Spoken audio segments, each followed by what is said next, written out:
Adrian N. Breitfelder, City Clerk, you are hereby directed to call a regular session of the City Council to be held on Monday, April 15th, 2024 at 6:30 p.m. in the historic Federal Building for the purpose of conducting such business that may properly come before the City Council. Thank you. Good evening and welcome to a regular session of the Dubuque City Council for April 15th, 2024. As a reminder to our participants, you can provide in-person input or virtual audio and written input during the sections of the agenda where public input is accepted. Input options during the live meeting include: in-person attendees may approach the podium when the mayor asks if there is any public input on the item they would like to speak to. Remote attendees can log into GoToMeeting using the login links, phone numbers, and access code that appear on the broadcast and live stream and posted on the front page of the meeting agenda. This option includes audio input and written chat input. If you are participating via computer, indicate which item you would like to speak to in the chat function or note that you would like to speak during the appropriate section. If you are participating via phone, indicate which item you'd like to speak to during the appropriate section. All comments, whether in person or virtual, must be accompanied by a name and address. Additionally, written public input is accepted by contacting the City Council directly from the city's webpage at www.cityofdubuque.org/councilcontacts and through the City Clerk's office email at ctyclerk@cityofdubuque.org. This information will be reiterated during the meeting. Attendance for the session is as follows: Mayor Kavanaugh. Here. Council members Farber. Here. Jones. Here. Roussel. Here. Sprank. Here. Wethel. Here. City Manager Van Milligan. Here. And City Attorney Brumwell. Here. Thank you. Mayor Kavanaugh, I will turn it over to you for the Pledge of Allegiance. Thank you, Adrian. I invite all who are able to please rise and join us for the Pledge of Allegiance. I pledge allegiance to the flag of the United States of America and to the republic for which it stands, one nation under God, indivisible, with liberty and justice for all. Our presentation this evening is Permanent Part-Time Team Member of the Year recognition. Mayor and City Council, my name is Dan Kroger, and I'm your Recreation Division Manager. Through my experience within several different parks and recreation organizations, I've been lucky enough to work with a frontline person who simply defines public service and community. This may or may not be true, but it seems like every organization must have and needs that it person. These are people who are prepared, willing, and eager to carry out whatever the day requires. They never ask why, because they already know the why, as they've seen and understand the impact of what it is that they do. They aren't afraid to provide feedback or suggestions, as their goals are the same as ours, which are to constantly strive to make their program or service better for the participant. The relationships built with participants, their parents, and other staff provides a connection to this community that is invaluable. We are here tonight because last month, Susan Stoppelmore, back there, was honored at the annual Iowa Parks and Recreation Association Conference with the Permanent Part-Time Team Member Award. IPRA Conference Committee member and Parks and Recreation Director of Marshalltown, Jeff Hubbard, is online tonight to talk about this award and this year's recipient. However, before I hand it over to Jeff, I just wanted to say how lucky we are to have such dedicated part-time and seasonal staff. These are the individuals who are the face of our department and the ones who truly make our programs and services so impactful. So with that, I turn it over to Jeff, if you're there. I'm there. I'm here. Thank you for having me. I know how important council meetings are. I also know how important it is to recognize the people who take care of your departments. And it sounds like Susan is one of those people, which is why we selected her as this year's Permanent Part-Time Team Member Award. She is one of those applicants who goes above and beyond. She fills whatever role is needed in the application that Dan sent. She when there was a janitorial position that didn't get filled and her building wasn't getting cleaned, she jumped up to take care of making sure the building got cleaned for all of her programs. During the COVID-19 pandemic, which we all loved, she offered her former nursing director expertise to make sure that everything was safe for continuing programming moving forward. She has stepped up time and time again, and this is why that we felt she was the best candidate that we had for the Permanent Part-Time Member Award, and I was happy to give it to her. This year, the funny story is her brothers live in Marshalltown, and I've actually played golf with them. So if Susan ever wants to move back closer to her brothers, I would be happy to find a position for her to work for us. But you guys enjoy her for as long as you can. You have a great one over there. Thank you. Well, thank you so much. This is Mayor Kavanaugh. You can't have her, apparently, because she's ours now, but... Well, Susan, thank you so much for all the work that you do. And it's just, this is always one of the best moments to be in these meetings, is these moments where we get to celebrate people like you and the ones who make this place that we all choose to live and love the best place it can be. So we really appreciate the work you do and everything that you've done for so many years and gone above and beyond, it sounds like, and we really appreciate that too. But I'm sure you do it because you love it. I can tell just by looking at the smile on your face that that's the case. So, yeah. Well, thank you very much, and thank you for being here, and congratulations.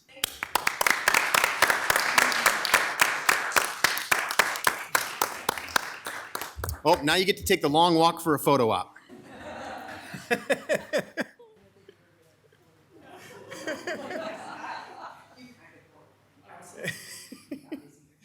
And I'll try and get as low as possible so I don't look incredibly tall.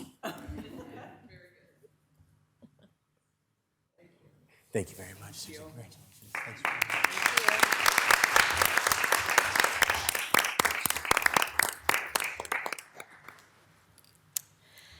Next, our proclamations. Our proclamation tonight is Arbor Day. Okay, and I see Steve Pregler is here to accept this with members of Dubuque Trees Forever.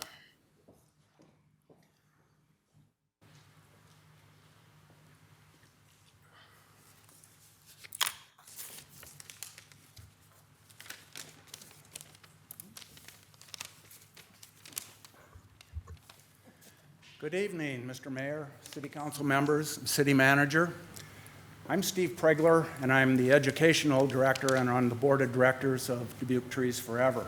Standing up here with me this evening is our Executive Director, and as Dan had indicated, every organization needs that it person, and Laura is that it person that keeps us organized and moving forward. We also have Robert Wegman, who is our current city forester, and Lorana Schneider, who is another one of our board members. Dubuque Trees Forever is a 501c3 volunteer organization. Our mission is to leave a green and beautiful legacy for Dubuque by engaging our community in tree planting, tree care, educational programs, and advocacy.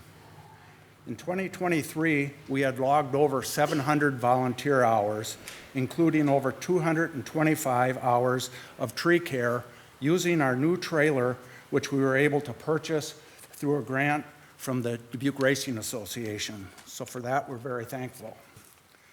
We would like to invite the public to join us for our Arbor Day celebration on April 27th at 10 a.m. at the site of our new neighborhood orchard located at Hill Street in Caledonia. The event will include tree planting demonstrations, sidewalk chalk for the kids, a poetry contest, and lots of educational materials. Check out our Facebook page at DubuqueTreesForever.org for educational resources and ways that you too can get involved in 2024. Lastly, Dubuque was again named a Tree City USA by the National Arbor Day Foundation and the Iowa Department of Natural Resources. Thank you. Well, Steve, thank you, and everyone for being here. And Laura, your consistent dedication and advocacy for this particular issue.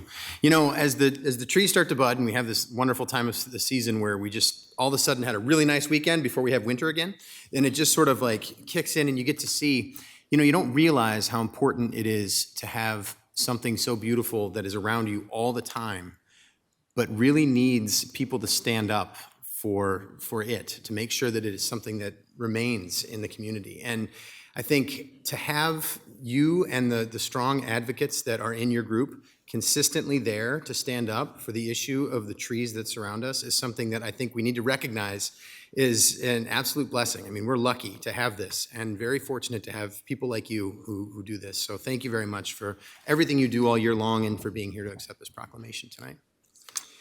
City of Dubuque proclamation.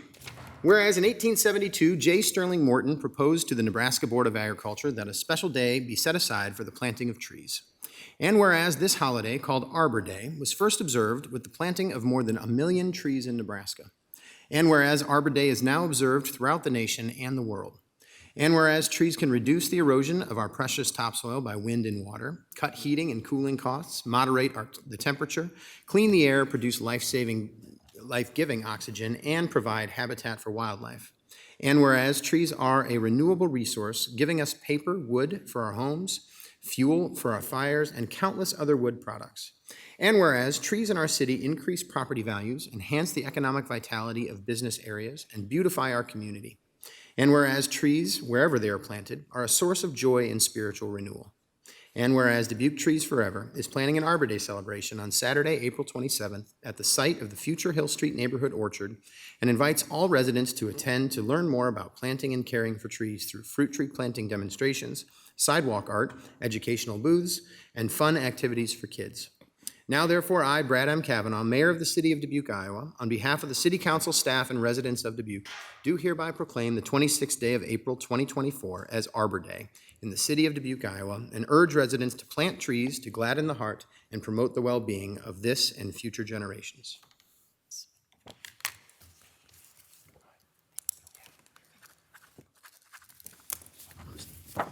Thank you.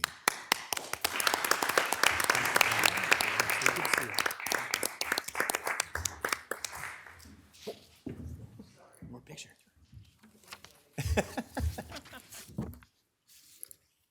Thanks, Steve. We will move on to consent items. At this time, anyone participating in the meeting in person who would like to discuss one of the consent items, please approach the podium when the mayor asks if there's any in-person input and state your name and address. For all remote attendees, please enter your name and address in the chat function or state your name and address over the phone when the mayor asks if there is any virtual input. If more than one participant would like to speak, then city staff will determine the speaking order of the participants. Please state the item you would like removed from the consent agenda for separate discussion and consideration, and consent items can be found on pages 2 through 5 of the agenda. Thank you, Adrian. Do we have anyone here in chambers who would like to remove any of the consent items for separate discussion this evening? Seeing no one here, do we have anyone virtually? Thank you. No input. All right, nothing from the city clerk's office. Then I'm going to bring it back to the table, and I'm going to start by asking to remove number 11, please, for separate consideration.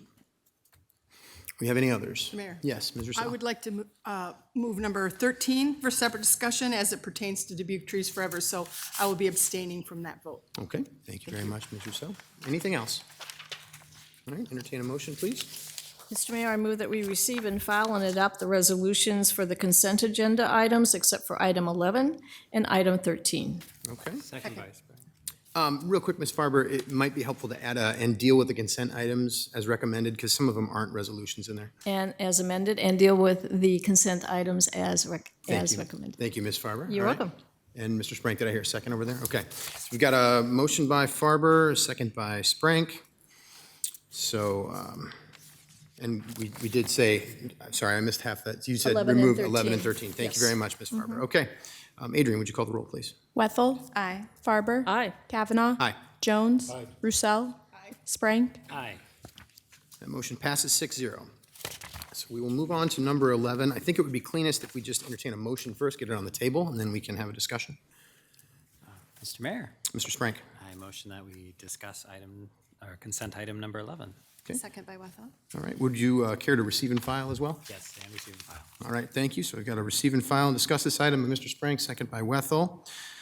I am asking that we just get a quick update from staff, please. This is the 3000 Jackson Dubuque Brewing and Malting update. We have an update in here. It was very up to date as of Friday. As of today, we've got a little bit more information. I thought it would be helpful for the public to know a little bit more. So thanks, Mike. Mr. Mayor, City Council, Mike Belmont, apologies, Assistant Director, Housing and Community Development Department. This morning, we received a updated schedule from the contractor. They had a scheduling meeting first thing this morning at 6 o'clock. This morning at 6:07, I received the following schedule. This week, they will be mobilizing on site. That means bringing in their office trailer, the crane, setting up the crane on site, getting dust control equipment prepared and ready to go. They have an excavator, loaders, and starting to stage the equipment that they need to do the demolition. Starting on Monday the 22nd, they're going to begin abating, in the asbestos abatement process, they could not get to the upper windows in the towers without the crane on site, and so they will start first thing next week to abate those remaining windows, and then immediately following that, they will begin bringing down the towers. That work will continue until the site is at a point where it's safe to open the streets, and that we have determined that the site is demolished appropriately. We've conveyed to the owner many times that our intent is that this demolition doesn't go part way and stop. That we intend it to go. We understand that it'll go part way, and then they'll give them an opportunity to do some reclamation of bricks and do that process. So it's not going to be one continuous sweep. We understand that, but we do want progress to continue without any long pauses. I believe that's all I have to update. Great, thank you very much, Mike. Do we have any discussion or questions from anyone? Yeah, Mr. Spring. Thank you, Mike, for giving us this lovely update. Today is the 15th. I drove by there. Nothing's happening. If he's saying, if we're going to keep this guy's feet to the fire, if we don't see anything by the 19th, I want him fined. I'd really like to see him fined every day that he hasn't been showing up, because he's been saying, I'm going to show up. He didn't show up. So I hope to see something happening tomorrow. I know it's supposed to rain, but you can still set up your equipment, because the neighbors are just tired of this. The businesses are tired of it. People would like to be able to drive down the street again, and we can't. We've got a ton of other fun things going on with IMON doing a ton of work that's disrupting everything. So I would really like to discuss the idea of, if he doesn't show up on the 19th, he's fined every day that he did not show up, because this has gone on too long with this guy. Everybody's fed up with him. So that's just me. Yeah, I believe that is our position as well. Okay. We've been asking for progress, and we got to a point recently where progress had stalled, and it appeared to have stalled, and we reached out and made it clear that that was not acceptable. One other thing that I failed to mention, I did talk to the contractor, and he reached out to Justine Hull in our traffic department for the purpose of putting together the route to bring the crane in. So I do know that happened as well. Good. Thank you, Mike.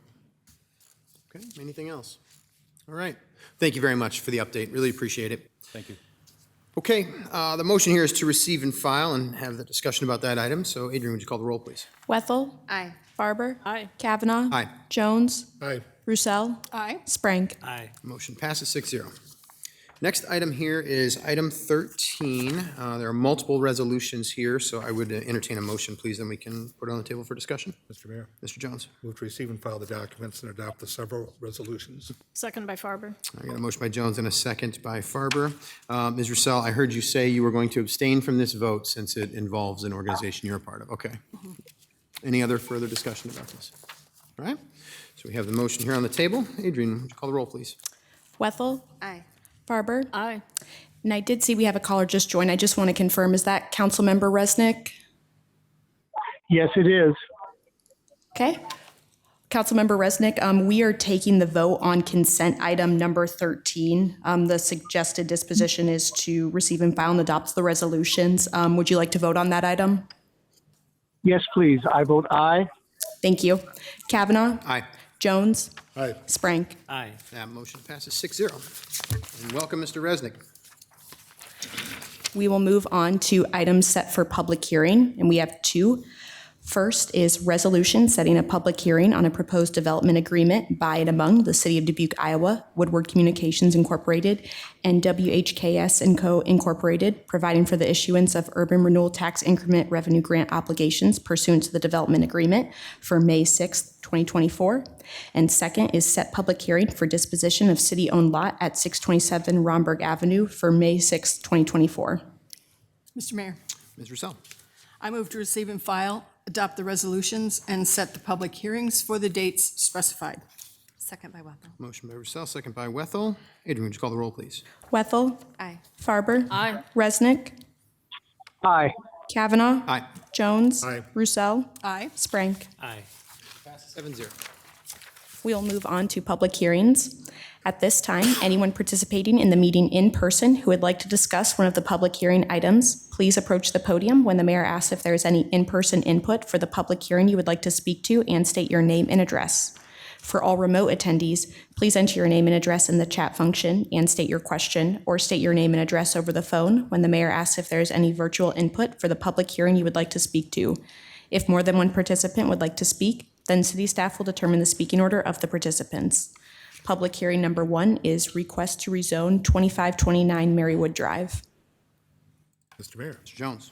I move to receive and file the communications and further move that the requirement that a proposed ordinance be considered and voted on for passage at 2 council meetings prior to the meeting at which it is to be finally passed be suspended. Second by Wethel. Motion by Jones and a second by Wethel. Wally, please. Yes. Good evening, Mayor and City Council members. Wally Wernemott, Planning Services Director. The request before you tonight is to rezone a property from R1 Single Family Residential to R2 Two Family Residential. This property is located at the corner of Chrissy Drive and Marywood Drive. There is currently a rectory building and a church building that are located on that corner. The building is actually a split foyer type construction, and they are connected together by a walkway that connects both the properties together. That property is currently for sale. It was donated to the Pregnancy Center, also known as the Clarity Clinic. They're not looking at operating that facility, they're looking at selling the property. So there is an applicant, Dakota Schilling, who came before the Zoning Advisory Commission requesting that the property be rezoned to R2 for adaptive use of the property. They're looking at having 2 units. The existing rectory building would be a single-family home, and then the church facility would be converted to another residential dwelling unit. There was some discussion in an R1 district if that lot can just be split and both structures could be on a separate lot and we wouldn't have to do a rezoning. The way it's configured, all the utilities run into the existing church building and also into the home. So disconnecting utilities, cutting up the street, relocating water and sewer. And then we have fire code issues where we have a common lot line that separates 2 structures together. So it deemed it was a little bit easier to just follow through and look at rezoning it to R2, which would allow these 2 units on the one property. As noted, there was a public hearing held by the Zoning Advisory Commission on April 3rd. At the meeting, there was no public input. There was a letter that was submitted that had some questions with regards to whether or not a clinic was going to operate at the location, and that's not the case. Like I indicated, they're selling the property for use for residential. Staff detailed the staff report noting that the property was annexed in 1960 to 63. You know, the history of when it was built as a church and the rectory building. After they reviewed all the information and the staff report from the Planning Services Department and clarified that the property would not be used by the clinic, the Zoning Advisory Commission felt that the zoning request was appropriate, especially with regards to parking. There are some off-street parking spaces for the home. Any other type of use that would go in there would most likely require a higher density rezoning. So currently in your packet, you can see there's a comparison between R1 and R2. The only difference is a duplex or a townhome is allowed above and beyond what's allowed in an R1 district. So by a vote of 4-0, the Zoning Advisory Commission recommends the City Council approve the request, and a simple majority vote is needed for the City Council to approve the request. That's all I have. Thank you, Wally. We are in a public hearing to consider a request from the Pregnancy Center to rezone 2529 Marywood Drive from R1 Single Family Residential to R2 Two Family Residential. And the Zoning Advisory Commission is recommending approval. Do we have anyone here to speak to us on this topic tonight? Would you like to? Yeah, if you would, please, then you can come up to the podium. We just need your name and address. And just remember to speak into the microphone for everybody to hear. Thank you.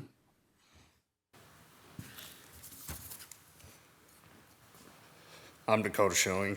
I'm the one that submitted the application to just get it rezoned to rent it out, possibly. Okay. And do you have an address for us, Dakota? 12346 Swiss Valley Road.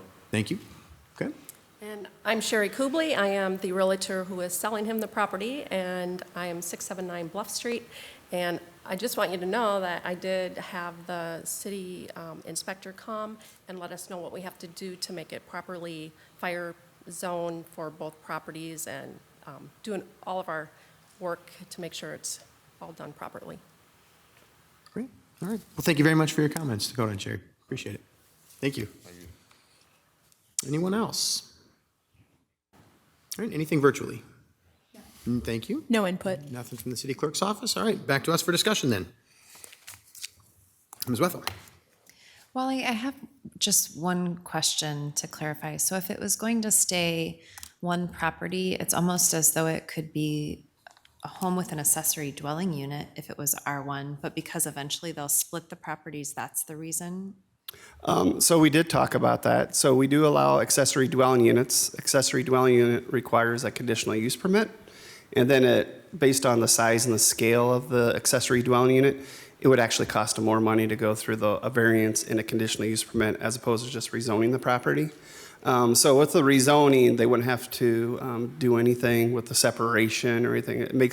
And the other thing about the accessory dwelling unit, the utilities run into the existing home and then extend through to the church building. So that's really kind of a complicated situation when you especially want to split and subdivide and put them on separate lots. Now for an accessory dwelling unit, that could be all in one lot as well. But the applicant decided to proceed and go through the rezoning process.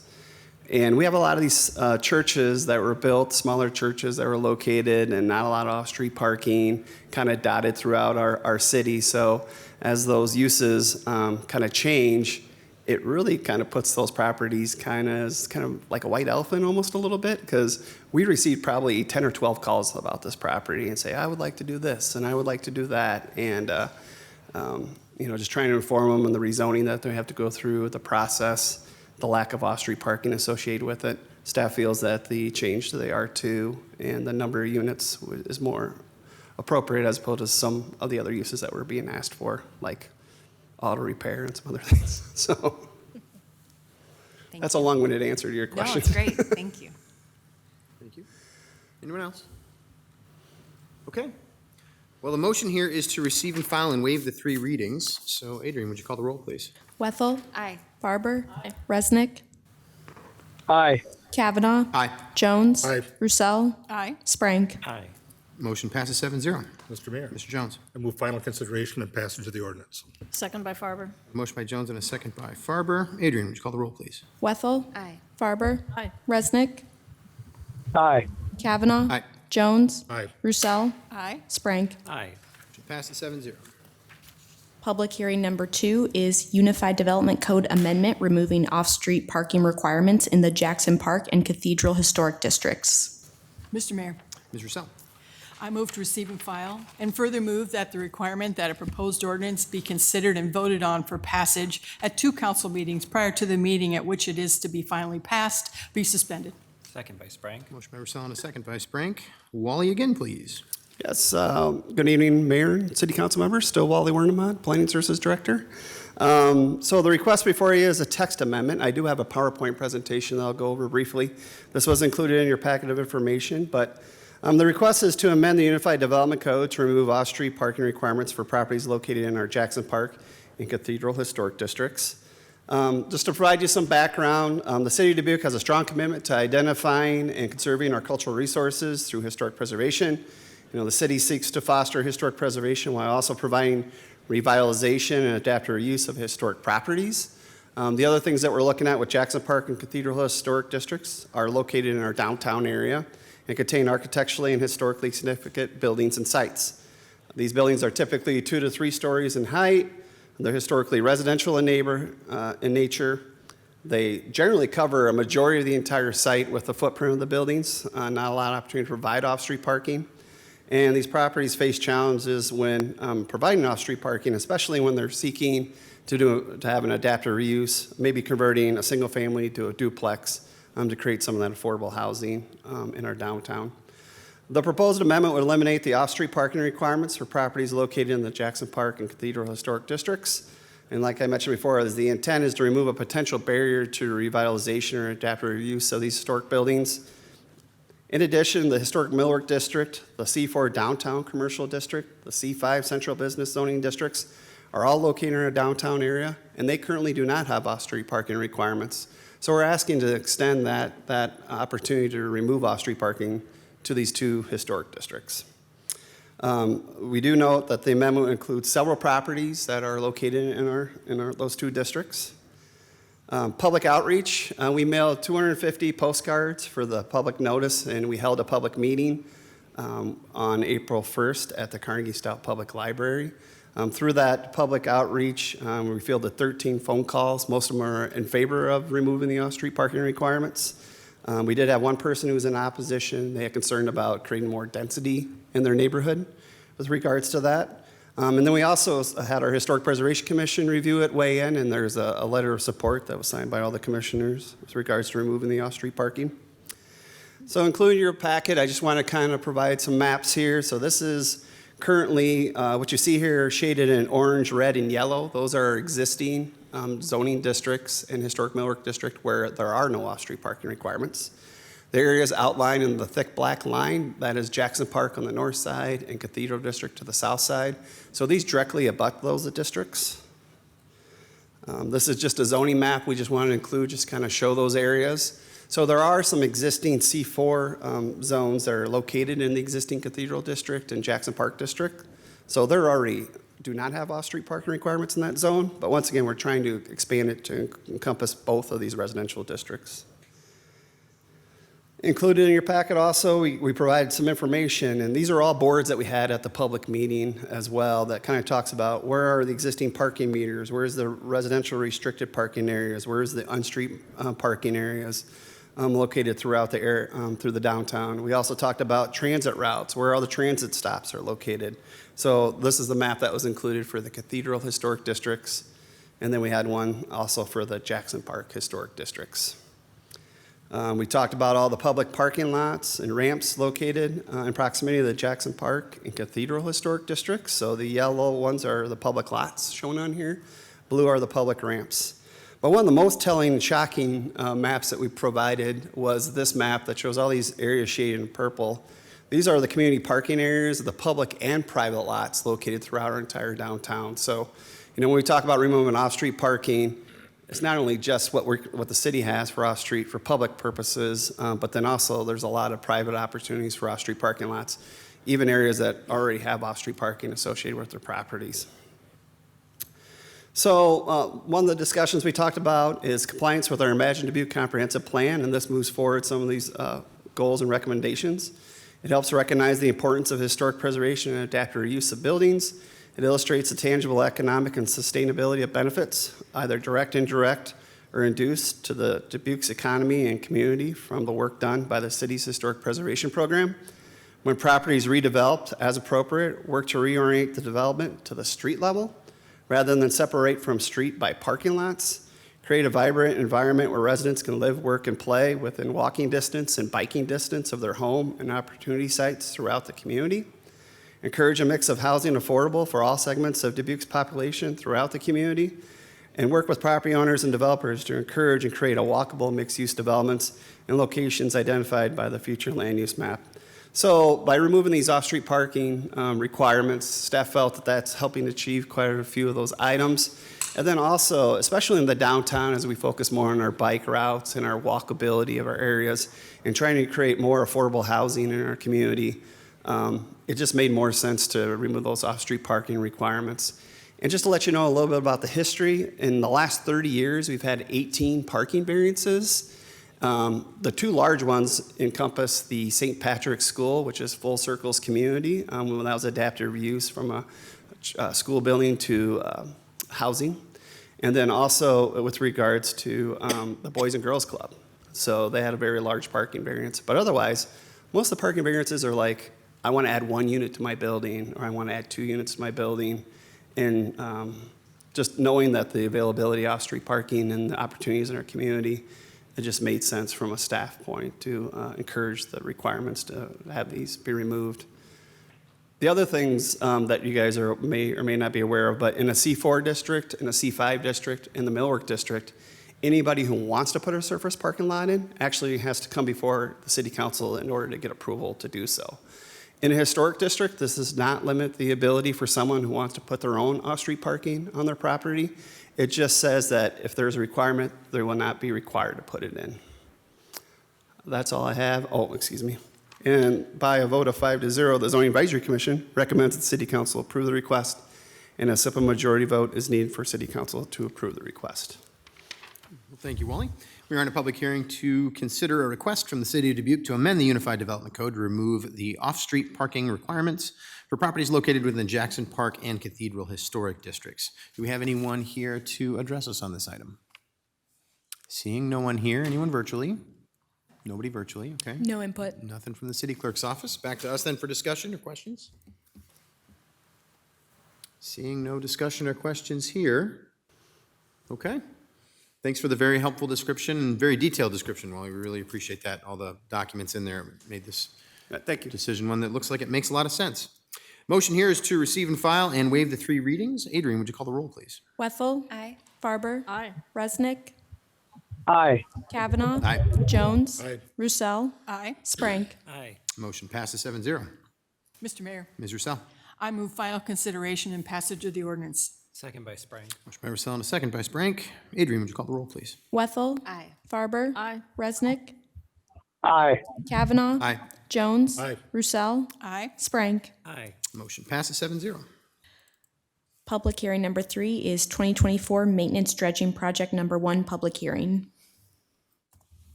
Mr. Mayor, Mr. Jones. I move to receive and file the documents and adopt the resolution. Second by Farber. Motion by Jones and a second by Farber. Mike, am I coming to you on this one? Yes, thank you. City Manager Mike Van Milligan.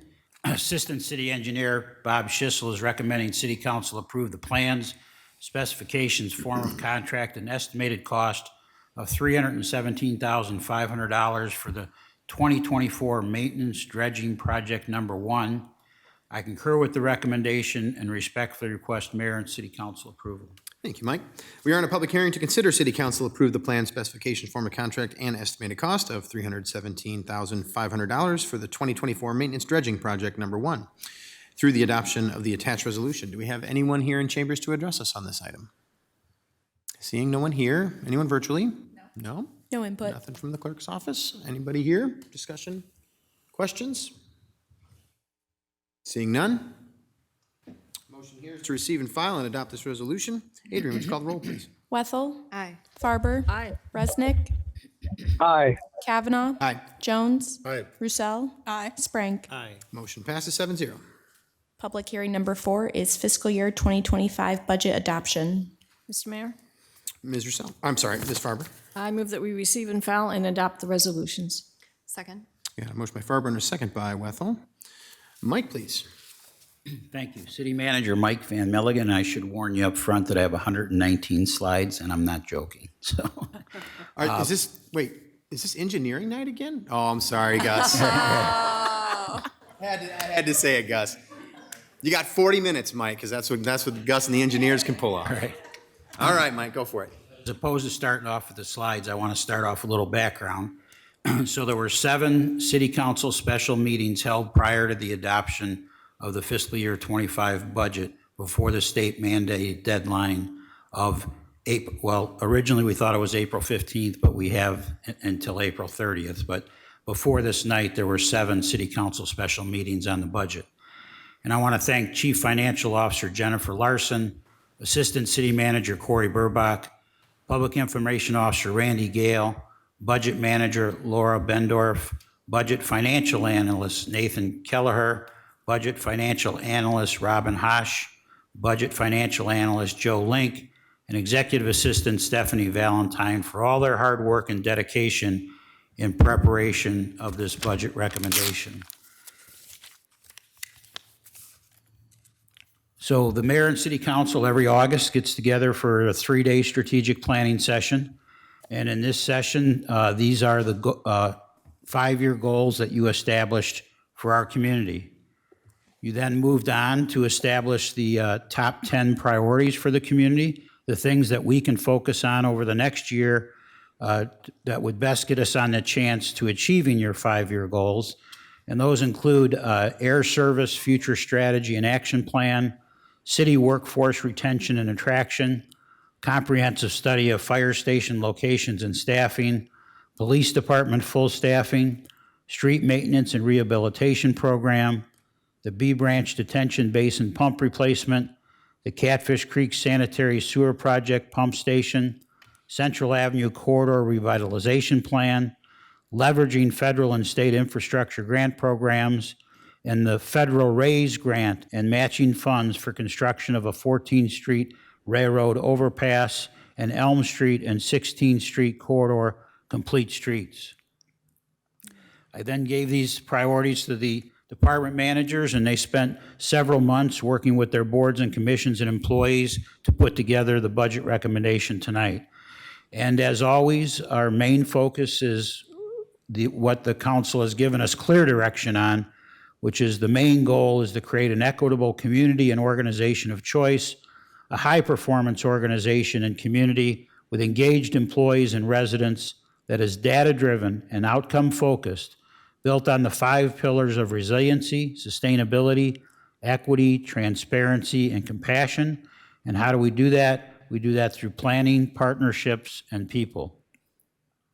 So this budget recommendation is built on the City Council goals and priorities, the major capital improvement projects that are in the budget, leveraging federal and state grants, which is a very important thing at this time with all the programs that have been approved through the Biden administration, public safety, and streets.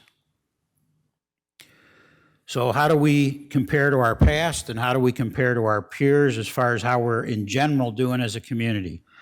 So as we all know, in the 1980s, the city of Dubuque lost almost 10% of their population, had the highest unemployment rate in the country, and in the early 1990s began a slow climb out of that population hole of over 23 years. And now we have exceeded the population that was before we started the decline in 1976, and we're at 99,266. We look at other cities in the state of Iowa, and if you compare the 2010 with the 2020 population, cities across the state are losing their population. I think out of 99 counties, only 20 counties showed any growth at all, and some of that was just insignificant growth. And then when you look at the major metropolitan areas, there's only a few growth areas in our state. The Des Moines Ames corridor, the Iowa City Cedar Rapids corridor, and Dubuque. Everywhere else is either flat on population or losing population. And then you look across the Midwest, I said that Dubuque lost 10% of its population in the 1980s. That happened to other communities across the Midwest, only they never regained it back. So you look at some of these cities where you compare the 1970 population with the 2020 population, some of them have lost almost 61% of their population to this day, and several of them over 50%, and others well over 30% of population loss, that they never regained it. So I show that because it's important to realize that Dubuque did a lot of things right to climb out of the hole that they were put in the 1980s and early 1990s. So the budget context, some of the things I'll be going over, the Greater Dubuque Development Corporation 5-year campaign goals, the Poverty and Prevention Reduction Plan, cost increases, community safety issues, road and infrastructure projects, economic development and housing, improved customer service, identifying funding important initiatives to support employees, opportunities for grants and forgivable loans, and some of the major federal grants are the ARPA and the BIL program, and there's other grants that we've also achieved. So the property tax levy that was recommended and the public hearing was held earlier this year by the council and adopted, and assuming you adopt the budget tonight, the increase in the amount of property taxes collected would be about 6%, and the tax rate would increase 0.25%. So what's that impact on all the different property classifications? So as I mentioned, the property tax rate going up 0.25%, property tax asking going up 6%.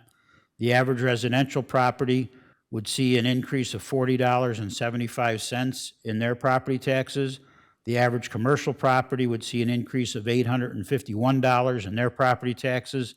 And the average industrial property would see an increase of $187 in their property taxes.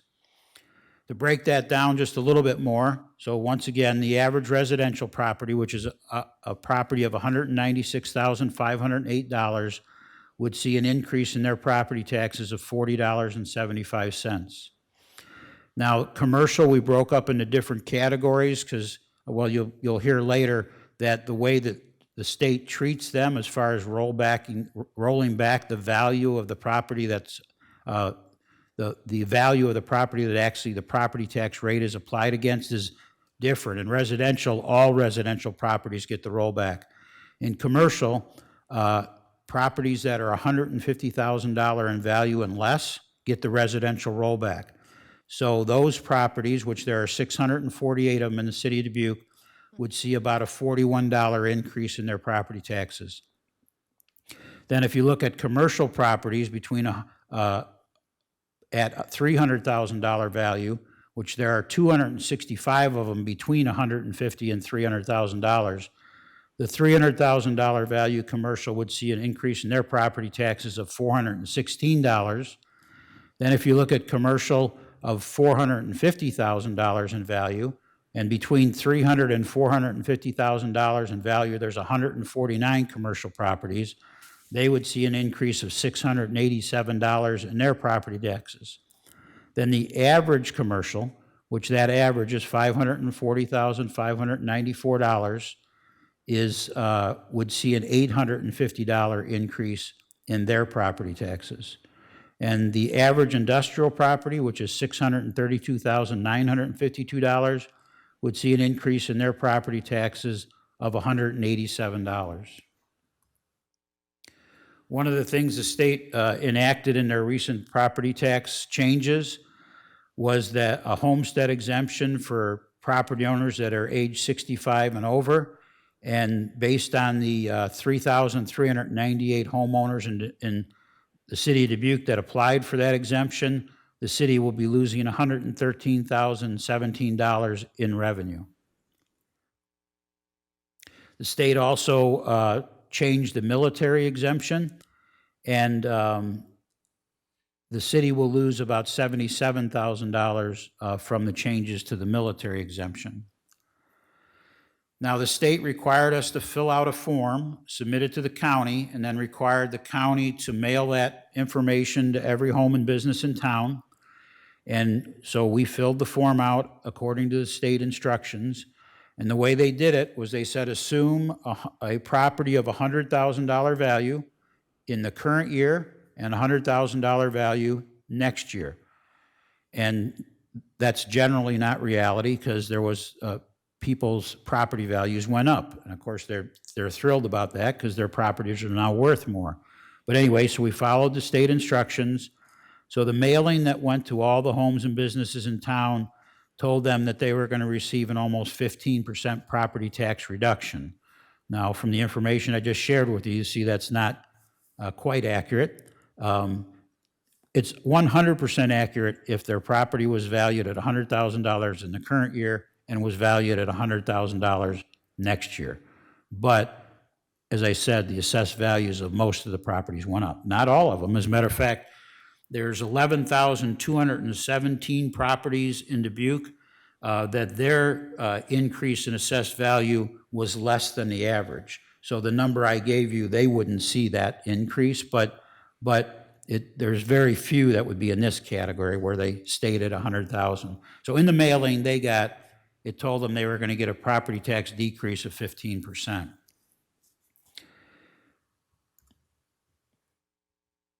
Those are both things I just explained. So if you look at since 1989, the average Dubuque homeowner has averaged an annual increase in cost in the city portion of their property taxes of 1.36%, or about $8.41 a year. Now, if the state had been fully funding the homestead tax credit, which they passed, the increase would have averaged approximately $5.67 a year. Now, to their credit, over the last several years, they have been fully funding the homestead credit. So I mentioned the residential rollback. So the state established what they call a residential rollback, where they tell us how much of the value of a home will actually, the property tax rate will be applied against. So it's not 100% of the value of assessed value of a home that you apply the tax rate against. You apply it against 46.3428% of the value of the home. So your home is actually taxed at less than 50% of its value.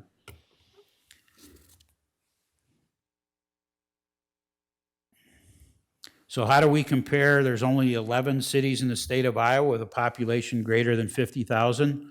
And based on the fiscal year 25 rates of these cities, now some of them are fiscal year 24 that we still show, but they're not going to end up with a rate lower than ours. So we'll have the lowest property tax rate of those 11 cities. And Waterloo, who has the highest rate, and they have adopted their FY25 rate, that's 126% higher than Dubuque's property tax rate. And the average of the other 10 cities is 58% higher than Dubuque's property tax rate. So what are some significant issues that are impacting our property tax revenues? One of the most significant is back in 2017, the state of Iowa decided there used to be another classification of property besides residential, commercial, and industrial. It was called multi-residential. So if you owned a 3-unit apartment building or above, you were classified as multi-residential. And in 2017, they began eliminating that classification of property to eventually determine it was all taxed as all other residential. So over that time period, the city has lost $5.6 million in property tax revenues. And now that is fully implemented, where even large apartment buildings are taxed as regular residential, which means they pay taxes on about 45% of the value of their property. I already mentioned the homestead exemption for 65 plus, the expansion of the military exemption. There was a reevaluation of residential and commercial properties. So on average, residential values went up about 24% and commercial properties went up about 26%. And that's all done through the city assessor's office. And it's all based on actual sales. So those are real valuation increases. We're seeing increases in our riverfront lease revenues, increases in our local option sales tax, and increases in our hotel motel tax. So when the city issues bonds, there's an organization called Moody's that rates our bonds. And what that allows is whoever's going to purchase the bonds, they don't have to look into the financial issues, any financials of the city of Dubuque. They just trust that Moody's has already done it. Moody's gives a rating, and then the people that bid on the bonds use that rating to decide what interest rate they're going to bid to buy our bonds. And so you'll hear a little bit more about that in a minute. Another significant issue was we settled the employment contract with the Dubuque Police Protective Association.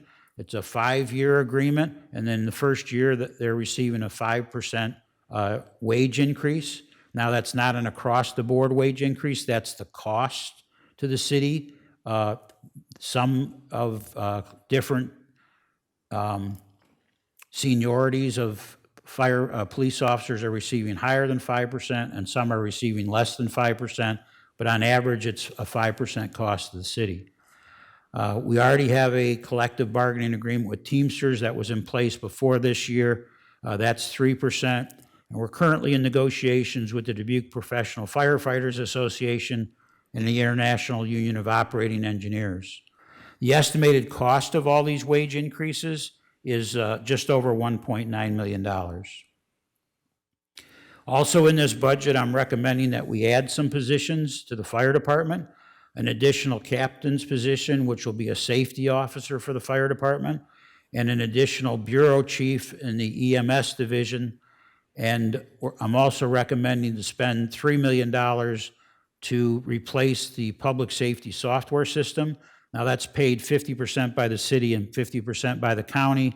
It'll take care of 911, the county sheriff's department, the city police department, and the fire department. Another significant issue was back in 2015, the state of Iowa changed the way that we taxed commercial and industrial properties, and they created a partial rollback for commercial and industrial properties. In other words, tax them at less than 100% of their value. And they promised that each year they would issue a check to the cities across the state for any lost revenue. Well, they decided a few years ago that they were going to stop writing that check. And so you can see that now every year we receive less and less money from the state of Iowa to backfill the losses. The loss is estimated in FY25 at $577,000. Some other significant issues impacting the budget are gaming revenues, interest revenue, hotel motel tax revenue, franchise fee revenues, and I mentioned the Moody's Investor Service rating, but they've also changed the methodology that they use to rate the city. One of the things in fiscal year 24 debt, we have expenses to make projects grant eligible and provide matching funds to compete for grants. So I mentioned early on in this presentation, and it's part of your priorities, is that we compete for federal and state grants. Well, to do that, first you have to get the project shovel ready, which means you have to do the design work, and that costs money. And then most of the grants have a matching funds requirement. So you have to budget the matching funds so you're enabled to obtain the grants. In our fiscal year 25 capital improvement program budget, we have almost $89 million in projects, and that's about a 16% increase from the current year capital improvement projects. So this is when we present the annual operating budget to you, we submit to you a 5-year capital improvement program budget. And you can see what these numbers are. In 24 was 76 million, 25, 89 million, 26, 107 million, 27, 54 million, 28, 50 million, and 29, 53 million. So over that 5-year period, we have $431 million in capital improvement projects budgeted.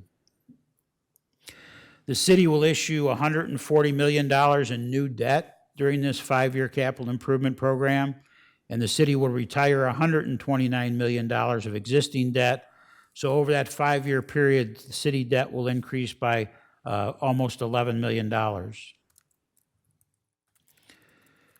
Now, there's something called the statutory debt limit. By state law, you're not allowed to issue more than 5% of your assessed valuation as debt. So if you look at for FY25, we'll be at 35% of the statutory debt limit, and we anticipate by the end of the 5-year capital improvement program budget, we'll be at about 36% of the statutory debt limit. So you've got plenty of room in case there was an emergency of some type and you needed debt to deal with that emergency. You've got plenty of debt capacity to deal with that emergency. And when people talk about if they have any concerns about issuing debt, you have to realize that if you don't issue debt and you don't do projects, you still have a massive liability that you're incurring. So the older a piece of infrastructure gets and the more it's allowed to deteriorate, the more it will the cost increases. The longer the wait to invest in infrastructure, the more costs are increased by inflation. And if the investment in infrastructure is not made in this interest rate environment, it will eventually need to be made when interest rates could potentially be higher, thereby increasing costs. And the massive amount of federal grant money that is being made available leverages a lot of these projects to get done. And you'll see later in the presentation about some of the grants that we're either receiving or competing for. This is just more information about the city debt, and it says as of June 30th, 2024, we have $257 million in outstanding debt. This is what I call the strategic use of debt. This is a list of the projects in the 5-year CIP that equal the amount of debt that's going to be issued. So you can see the kind of projects it's for. It's to replace fire equipment, to remodel fire stations, to improve the fire training tower, to make improvements at our airport, to make improvements at Five Flags, to create a smart parking system downtown, renovations that are needed for this building, to build a new amphitheater on Chaplain Schmidt Island. And by the way, that's retired by the DRA, not by the city, but it is issued by the city. To do industrial park improvements, to purchase refuse collection vehicles, and some very significant projects to do sanitary sewer projects of $57 million, and stormwater projects of $6.5 million, and water projects of $14 million. So the majority of new debt will fund all those things I just mentioned, which are mentioned again on this slide. So the city will retire $129 million of existing debt over the next 5 years. And I already mentioned the use of the statutory debt limit. So when you talk about percentage of the legal debt limit utilized, comparing ourselves to those other 10 cities in the state of Iowa with a population greater than 50,000, you can see that our use of the statutory debt limit is the fifth lowest of the use of statutory debt limit. And you can see Des Moines' use of the statutory debt limit is 91% higher than Dubuque, and the average use of the statutory debt limit is 21% higher than the Dubuque's use of the statutory debt limit. So this is a chart that compares each year our general goal is to retire more debt than we issue each year, but it's not always possible, especially in this environment when we have such large capital improvement needs and we're competing for such significant federal grants. So you can see the orange line on each one of these is the issuance of debt for that fiscal year, and the blue line is the retirement of debt for that fiscal year.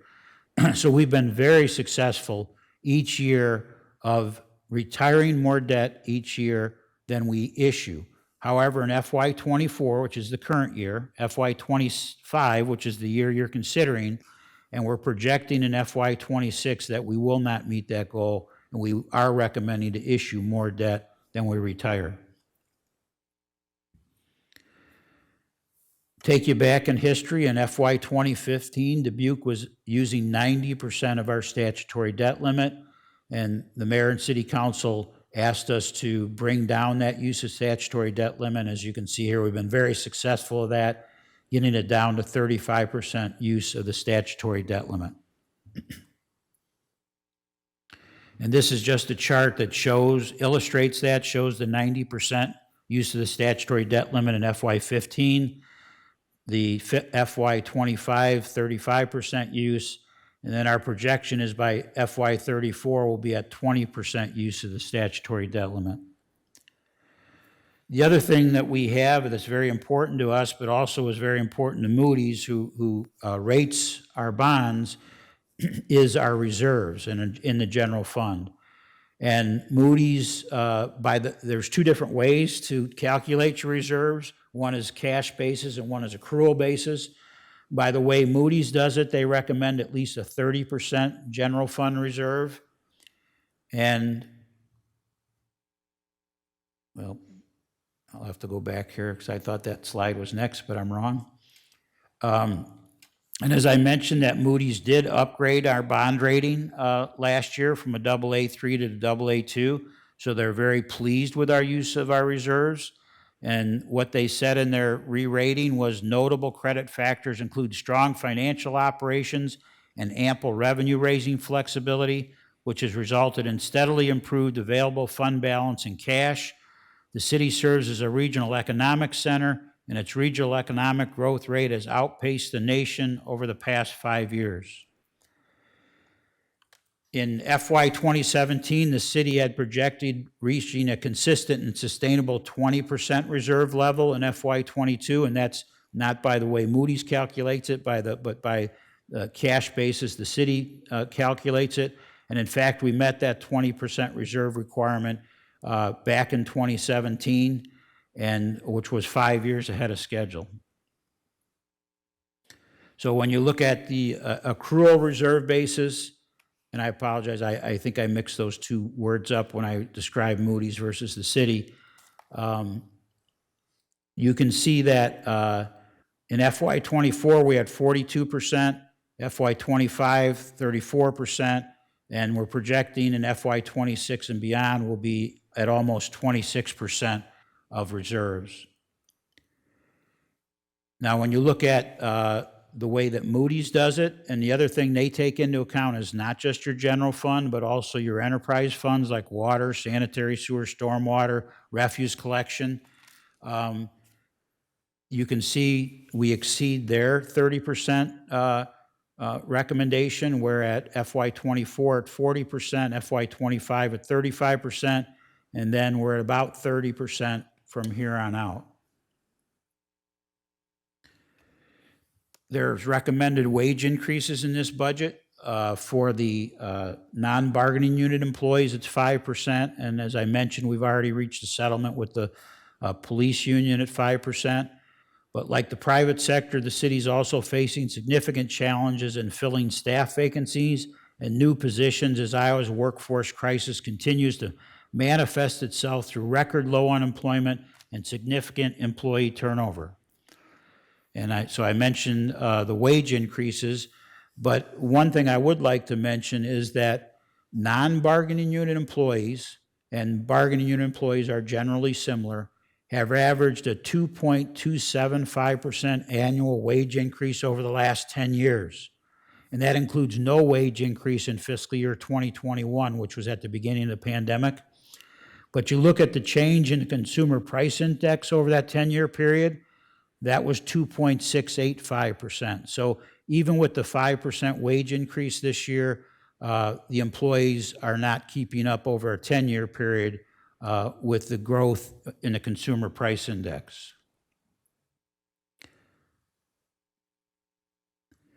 Some other significant budget issues. We were fortunate in really fabulous managing of our self-insured health insurance program. Our consultant there is Cottingham and Butler, and we're projecting no increase in our health insurance expenses this year. We will have significant increase in property tax support for our transit system, and we'll have significant increases in our electrical energy expenses of almost 10%.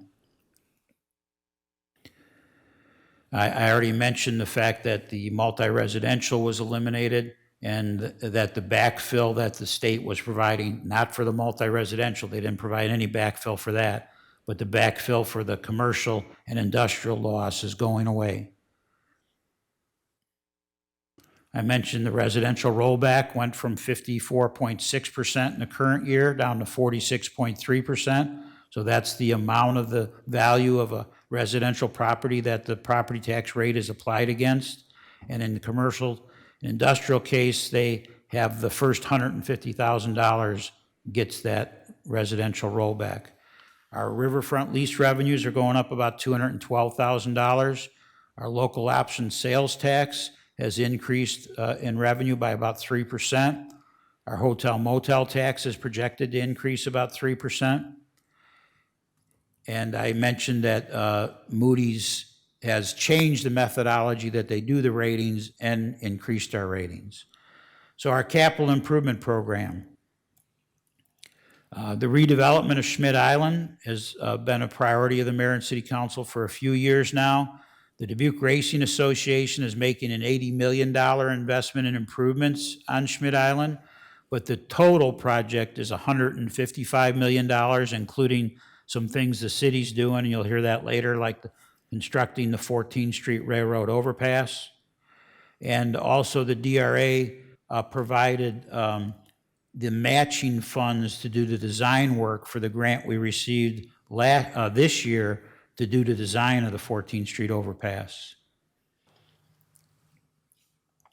In the sanitary sewer area, where we're having some very significant capital improvement programs of $66.4 million, and you'll hear a little bit more about those. This is one right here. So this is the Catfish Creek sewer shed. Down in the lower right-hand corner there, that would be the city sewer plant. And we're putting in a new lift station. And we're also replacing a very expensive sanitary sewer system that was put in the 1980s and has suffered a lot of deterioration and also is now undersized for the development that's projected for this area. And then we're also putting a new extension on there to serve the Southwest Arterial, the interchange of North Cascade Road and the Southwest Arterial. We're also recommending a $1.7 million water line to service that same section of the Southwest Arterial to encourage development. And the mayor and city council approved the program. There was a federal program administered by the state where we can borrow money at no interest and get almost half of the loan forgiven to help replace lead service lines to low-income residents in town. And so that's a $5.7 million project that we'll be doing, or starting this year. It's a 3-year project. We also had testing of our city water system for PFAS, and we have 2 different kinds of wells. We have deep wells that the PFAS readings were fine. We have shallow wells where it exceeded the EPA limits. And so we're going to dig another deep well so that we can generally rely on our deep well water, except in rare periods where there's extreme water usage. That's usually in the summer. And we'll have to mix that water with some of the shallow well water. And we still think the mix can keep it below the PFAS EPA limitations. But that's almost a $10 million project to build that new well. We're also putting in a third pressure zone connection in the Tanzanite Drive and Olympic Heights area for the water system for almost $2 million. And in a sanitary sewer area, we're replacing a lift station at the end of Kerper Boulevard for about $1.5 million.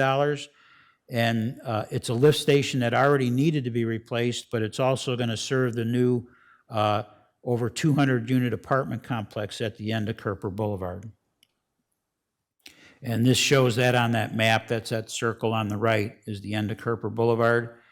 And on the left there is we're also going to be doing a project of almost $3 million on Chaplain Schmidt Island, putting in another sanitary sewer lift station and replacing much of the sewers on the Chaplain Schmidt Island to accommodate that redevelopment. That's $2.6 million. We're making improvements to the Terminal Street lift station for the sanitary sewer, and that's $6.5 million. And we'll be replacing the stormwater pumping station at 16th and Kerper. It's an over $28 million project. We've got a $7.8 million grant from the US EDA. And during this budget process, we were notified that Congressman Hinson was able to get us an $8 million grant from FEMA. And the nice thing about that is when we started this budget process, you'll remember I was recommending a 15% rate increase for the stormwater fee in order to afford this $28.2 million project. And because we got this new grant of $8 million, now I'm only recommending a 5% stormwater fee increase. And this is the 14th Street Overpass project. It's a $43 million project. We've put in for a $25 million grant, federal raise grant, and So when we won't hear that till later this year, but we're very optimistic because the state gave us a $2.5 million design grant last year, and I doubt if they gave us a grant to design something that they're not going to help us construct. And in this case, I mentioned the Dubuque Racing Association provided the matching money that we needed to have to get the design grant. This just shows in general what that project is. It's not just the overpass over the 14th Street Railroad tracks, which is the green and yellow line there in the lower left-hand corner. It's also to make Elm Street a complete street from 5 Points down to the intermodal facility, and to make Kerper Boulevard a complete street from Elm Street to the entry at Schmidt Island. It's also to put a roundabout in at Sycamore and 16th Street, and put a roundabout in at the entrance to Schmidt Island on 16th Street. This is an artist rendering of what the railroad overpass will look like, and an artist rendering of what the Elm Street corridor will look like when it's a complete street design. The city received a $3 million grant from the Iowa Economic Development Authority to build a $16 million amphitheater on Schmidt Island. And we're going to do that in partnership with the Dubuque Racing Association, which is helping pay for the debt that's going to be retired to build the Schmidt Island, Iowa amphitheater. Take you out to the Northwest Arterial. Now, this is not a city project, but the city approved dollars as matching dollars for this project. It will be a state of Iowa project to do a $17.5 million reconstruction of the Northwest Arterial and US 20 Dodge Street intersection. We applied with the state, and they recommended, the local District 6 engineer recommended funding this last year. It did not get funded by the DOT. It's the same situation this year. The District 6 engineer is recommending funding, and we'll get our final answer next month for this new 5-year program of the DOT. But if the money is not in there to fund this project, we're still going to reserve our dollars as matches because we'll reapply for it again next year.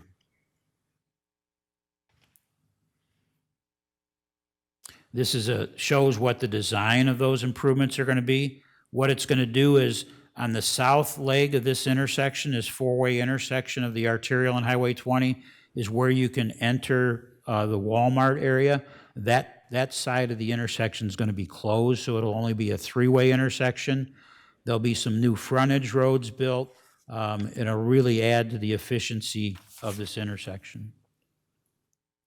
In this 5-year capital improvement program is $24 million in downtown TIF debt to renovate the Five Flags theaters, or the entire center, including the theater. As I mentioned, there's $3 million in software improvements, $1.5 million paid by the county, and there's $8.8 million in improvements related to the fire department. I mentioned there'll be 2 fire engines, a new replacement ambulance, a replacement fire rescue boat, improvements to the fire tower, the $4.8 million that would eventually be needed to build a new West End fire station, and then $1.4 million to renovate the bunk rooms of the existing fire stations. On revenues from the ambulance service, we're projecting $234,000 increase in revenues. And then in the streets program, so every year we have in our regular budget 5 miles of asphalt overlay of city streets by the Public Works Department. It's a very, very popular program. Every once in a while, we're able to increase the 5 miles. Usually it follows a mild winter because we're able to use the leftover money from what we would have spent on snow and ice removal and spend it on the streets program. Now, that wasn't the case this year in the original recommendation, because one of the things that happened in our very significant snowstorm, we only had 2 weeks of winter, but it was a brutal 2 weeks, including the snowiest day, 4th snowiest day in the history of Dubuque. And it damaged our fuel system. and so we have to replace it. It was old anyway, so it wasn't like it was a new system that was damaged. It was coming due for replacement, but now it has to be replaced. And so we directed some of that salt and snow removal dollars to that project. But as the council discussed when the Public Works and Engineering did their budget presentations, reminded us that you had made the streets program a priority, and we were still only recommending 5 miles. So between Chief Financial Officer Jennifer Larson and Public Works Director Ariel Swift, they were able to identify some additional dollars where we are now recommending 8 miles of streets instead of 5 miles of streets. As I mentioned, we're going to be, we've applied for the grant for the 14th Street overpass and roundabouts, partnering with the state. And then we also have budgeted streetscape improvements on the Central Avenue corridor. So to give you some idea of how is our local economy doing, in the planning department presentation, they showed us a multi-year comparison of the amount of square feet that's been approved for development in the community. So I asked them to give me the slide for my presentation tonight. And you can see that we're projecting in this current year, where we're already, there's $367,000 square feet of a new development that's already approved. There's 150,000 square feet that's under review. So that would be 517,000 square feet of new development this year. And you can bet there'll be more projects presented this year since it's only April. But these are just the ones we already know about. So the recommended rate and fee increases. So remember, we have enterprise funds that are not subsidized by property taxes. The only property tax revenue paid to our enterprise funds is the fact that the mayor and city council give a 50% discount to low-income customers, and that discount is funded by the general fund. But the water rate increase recommended is 12%, sanitary sewer rate increase is 9%, curbside collection increase is 9%, and the stormwater increase, as I mentioned, is 5% instead of the original 15% recommendation.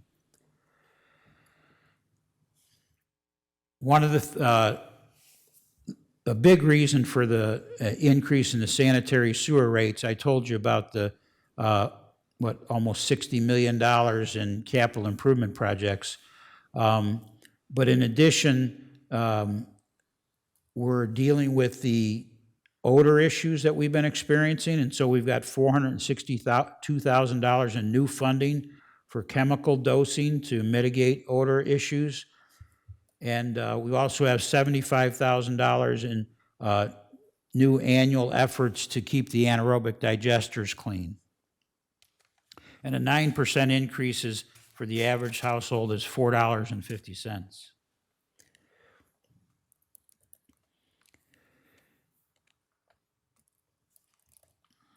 So I'm just trying to look here what this improvement package is describing.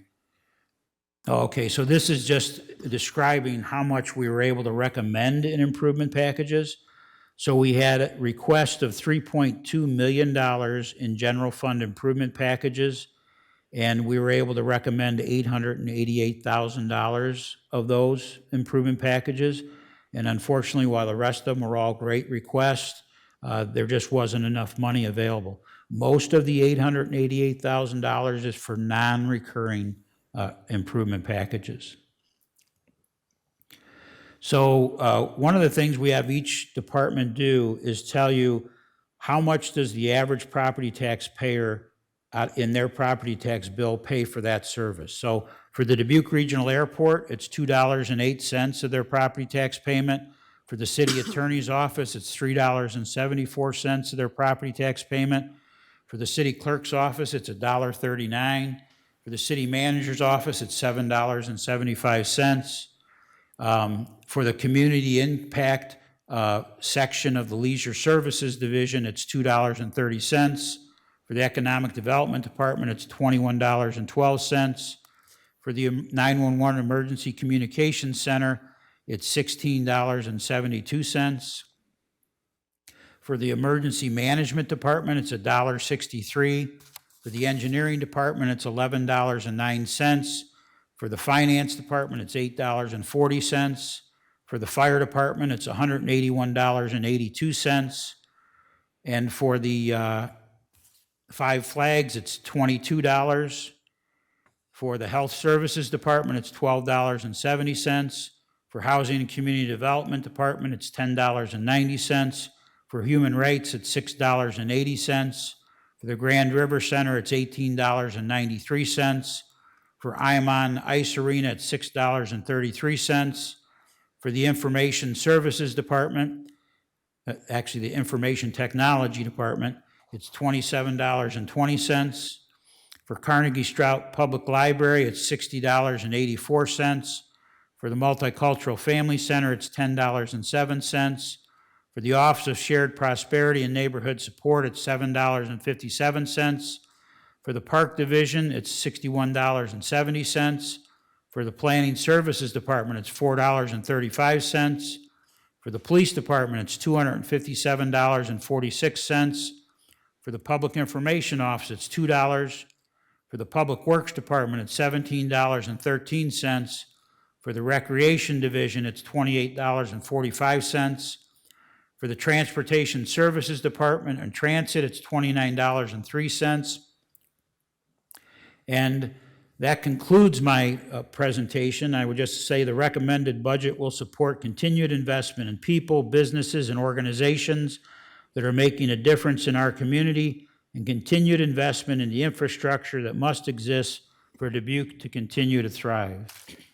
We'd be happy to try and answer any questions after you get have your public input session. All right, well, thank you very much, Mike. We are in a public hearing to consider that the mayor and city council approve the amended fiscal year 25 budget recommendation with a property tax rate of 9.92638, a 0.25% increase from fiscal year 24. Do we have any public input this evening? Hearing none here. Do we have any virtual input? Thank you very much, Corey. There has been written input submitted mainly through the city's FY25 budget public input tool. Looks like we're getting some feedback. Okay, I think that resolved that. So I'm just going to read the names and addresses of those who have submitted input through that platform, and all of this input is included with this agenda item. Robert Bennett, 1636 Jackson Street. Annie Flanagan, 335 North Booth Street. Danielle Taylor, 90 Main Street. Frank Belcastro, 285 North Grandview Ave. Shirley Healy, 3895 Short Street. Sandy Hockenberry, 1015 West 3rd Street. Nicholas Magdalia and Larry Zimmerman of 1193 Highland Place. Marilyn Goran, 3113 Pasadena Court, Unit 32. Sumit Taggart, 1163 Highland Place. Evelyn Nadeau, 633 Fenelon Place. Kaylee Kerper, 1717 Kane Street, Apartment 43. Paul Schultz, 1040 Carmel Drive. Brianna Moss, 2520 Marywood Drive. Veronica McAvoy, 125 West 9th Street. Dorothy Schwendiger, 3390 Windsor. Kimberly Steadwell, 1860 Hale Street. Heidi Zoll, 1530 Jackson Street. Jeffrey Robbins, 629 Groveland Place. Andrea Bixler, 45 Arlington Street, and John Klosterman. Those were who submitted public input, and again, all of that input has been included with the agenda item. Great, thank you, Adrian. Corey, I'm going to check back one more time. Was anybody trying to unmute to provide public input? I am going to ask, there is a caller joined. If they wanted to unmute, this would be a good opportunity. If we have any more public input, we're accepting it now. Okay, all right. With that, then, we'll come back to the desk for discussion here. And, of course, questions, if there are any. Mr. Mayor? Yes, Ms. Farber. Yeah, I do have some summary thoughts just to share. And I just want to read my remarks because it's, I think, very important to share these ideas. It goes without saying that this year's budget demonstrates the city staff is prudent and provides continued solid management of the financial resources available to us. We all recognize the economic fact that the cost of doing business is rising, and this year's budget reflects this reality. As we reviewed and discussed the recommended 2025 projects over the last 2 weeks, with appreciation, I'd like to make some comments. The department presentations were data-driven and highly informative. I learned a lot about the multitude of daily operations, and I am confident the recommended investments will continue to address our current and future growth needs, be it public safety, the new data center, infrastructure for housing, sustainability projects, improvements for our tourism and recreational amenities, and/or staff retention and attraction. These projects and more represent an exciting time to live and work in Dubuque. I am beyond grateful for the outstanding teamwork and service recognized within each department, and I'm appreciative of the addition of the state-of-art technologies, which not only streamline organizational efficiencies for city staff, but also improve and expand services for Dubuque residents. I'm also grateful for the conversations and ideas brought forth by residents that have helped define our best use of our city resources. And speaking of city resources, to clarify and learn more about the city budget, I recommend everyone explore the dollars and cents link found on the city website. This document will summarize the budget, the Moody's information that Mike had talked about, along with our expenditures and revenues, and at the same time demonstrate our city's very, very strong financial position. So in summary, I extend my thanks to Mike, Jennifer, her finance staff, and of course our city development staff, departmental staffs for all their diligent efforts in preparing the budget recommendations. So I am just very, very pleased to share these comments, and it's really been a very interesting 2 weeks to learn, and I'm just very appreciative. So thank you. Thank you, Ms. Farber. Mr. Jones, go ahead. As with every budget since I've been here, which is quite a while, there's disappointment and there's joy in it. The pride, I guess, that I feel is that we knew of a whole bunch of needs. I don't think anything that was presented including the items that are going to be denied were wants. They were all needs. They were all things that make the departments better, that make the flow of services to citizens better, that make us safer, that make us more financially secure. But it all comes at a cost. And I think as people have noticed, the cost of living and running a household has gone up. Well, try running a city once. Some of the things that we buy are much more expensive to operate the city than the things I buy to operate my house because they're more specialized and unique. I'm amazed at some of the things that we do. Our Public Works Department and our municipal garage works on equipment that's one of a kind that very few people know how to operate or fix, but it all operates and fixes, and it's out there when we need it. The specialties that land in our public safety services and dispatch, police, and fire, the body of knowledge that's required to operate in those arenas keeps doubling and tripling every time you turn around, yet we're staying on top of it. And we're measuring our outcomes and understanding what we're doing there far better than we ever did. And we're making some significant dents in the needs of the fire department, but we're still not covering them all. And many departments are going without for yet another year because there's just not enough money to say yes to everything, to make everything that we'd like to work. That said, knowing that there's a finite amount of dollar bills in the jar, and knowing that we had to add a little bit more to be successful, staff reached at only 0.25% of increased tax rate. Filled the jar up just a little bit more so that we could do the things that were the most important to the 7 of us that directed the city manager where to focus last August in goal setting, and that we've been talking about throughout the year as we operate the city. So we've landed in a very good place. It's not perfect, but we reach for it.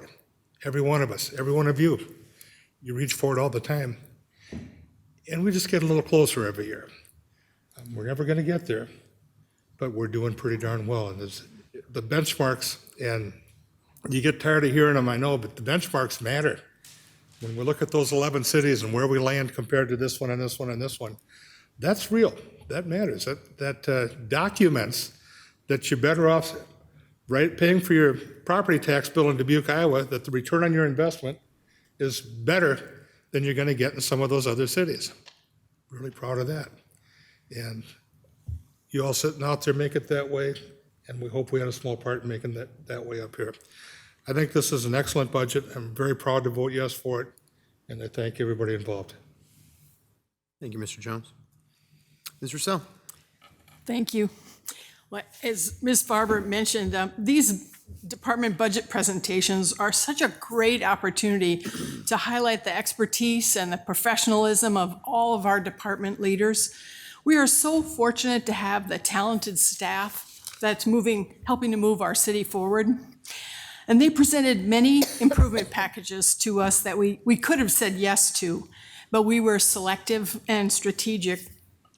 And we worked hard to align those requests so they support our council goals and priorities, but still bring high-quality essential service to our residents, making our processes more efficient, making sure we have the amenities we need for high quality of life and a vibrant economy, and to enhance and protect our infrastructure. And just as we found with our own homes and families, we know that all of those costs have gone up, and yet we're able to hold that increase to 0.25%. I think that's really outstanding.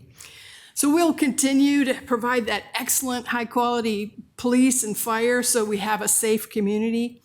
And we strive to be a great place to work so our employees are valued and engaged, and they provide the best service to our community. And I think our residents deserve that. But of course, many improvement projects were not funded. And for example, we got many comments about having a 3-year schedule for housing, for rentals. And I agree that this is a really important topic, and I plan to get regular updates from the Housing Department on their progress. And I also advocate for adding this to our goal setting in the fall so we can prioritize funding or technologies that we might determine necessary in the future. But I support this budget as it's proposed, and I think back through all the budget hearings, and I think one of the residents summed it up best in her comments, and she said, "I believe these investments are vital for the well-being and prosperity of our community." So thank you. Thank you, Ms. Rousseau. Mr. Sprague. Thank you, Mr. Mayor. I guess I look at the whole process, it's very educational. I don't think a lot of citizens are aware of the amount of information we as council process, the amount of information that our city staff is creating for them to our citizens to hear and understand. So I want to really thank staff for that. I want to thank our citizens that have spoken to us, whether they came to our budget presentations, emailed us, called us, ran into us in public or at church. All that information is really helpful for us to make a good decision what we can do. Unfortunately, there are, like Mr. Jones said, we needed just a little bit more funds, and like everybody knew that. So I don't like asking for more, but we have to make the business of our city run. So unfortunately, that is the direction we have to go. But I am proud of our city staff for all their dedication in this year's work, and work that they put into this year's budget, and of course, their department presentations.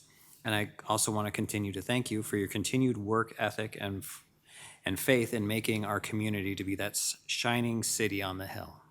Thank you. Thank you, Mr. Sprague. Ms. Wethel. Well, at home, people can't see who's in the audience, but I'd just like to say hi and thank you to all of our leaders in our city departments who are here with us tonight. You guys did all the work. I feel like this is the culmination of so many hours of a lot of heart and soul that you put in all year long. You've already started next year's budget, so I'm well aware that it doesn't end here. It's just the next beginning, so thank you. Mr. Van Milligan, I am always impressed by the thoughtfulness, going back through things, trying to figure out the best that we can do for the people of our city. And I feel like this year we have a lot to be proud of with that, and a lot of it has to do with your effort, so thank you. As we went through our budget, I just wrote down and pulled out some things that really spoke to me, and I'll admit a lot of it, some of it is staffing. And working in healthcare right now, I will tell you, staffing is a really difficult situation. We run really lean. Run really lean in healthcare. And I know our city does that too, but does it with exceptional work ethic. And so when folks request to have more staff or convert part-time to full-time, please know that I hear you, and I wish that we could say yes to everybody. It just doesn't work that way in what I do outside of City Council, but also what we do here. Only being able to approve 27% of what was requested is in many ways disappointing, but that's the give and take. I'm here to represent the residents of our city and their needs and their ability to provide for their families too, and that balance is difficult.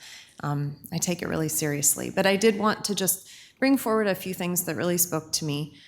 First, there was a position through the Sustainability Department Climate Action Coordinator, which was a limited position, and it's only a 3-year period, and we need to consider, I feel, in the future when it comes to goal setting, revisiting that.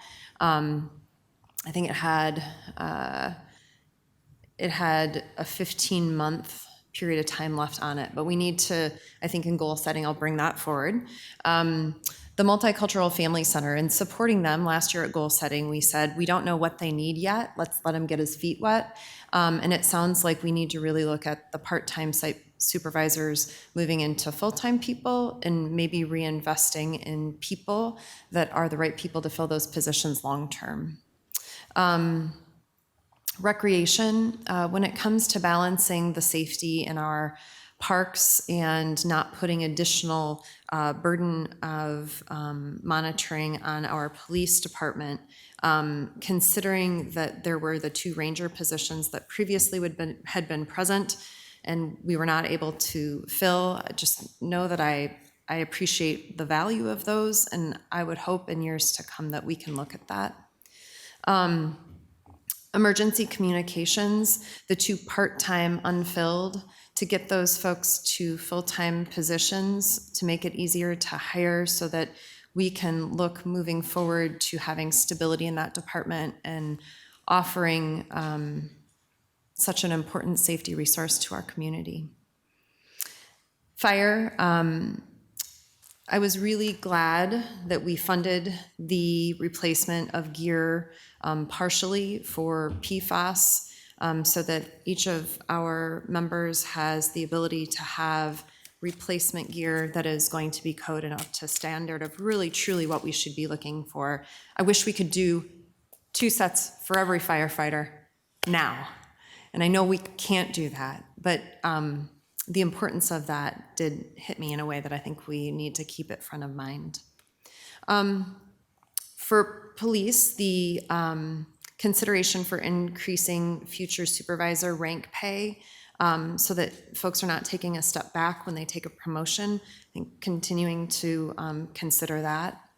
The goal of 30% female force by 2030, being at 20% now, we're proud the national average is 12%, but we have a ways to go. And I think creating and building spaces that are amenable to all members of our community to take that career on and make it not just a temporary career, but a lifelong commitment and career. I'm really grateful that we're going to do the study to further evaluate our space in our police department. I was thrilled, in fact, that we were able to do that.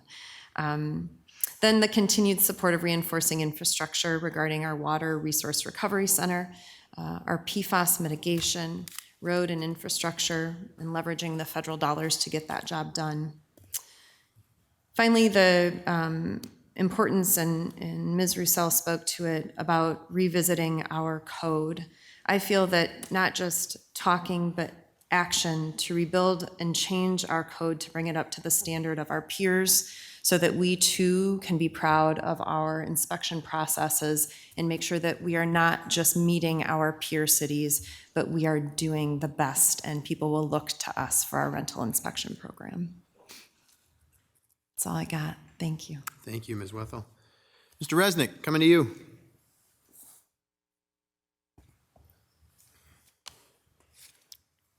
Give you a second. It's always hard when you're remote.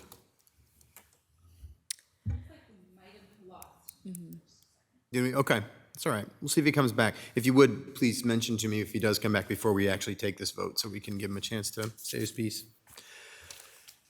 Mike, your presentation reminded me of the 3rd of July fireworks. At the end, you just went really fast and everything just started to hit, you know? and ironically, too, we had seen it all before, but it was just faster, you know? It was just something that we all get to see. So it was like a perfect analogy for me when I thought about it.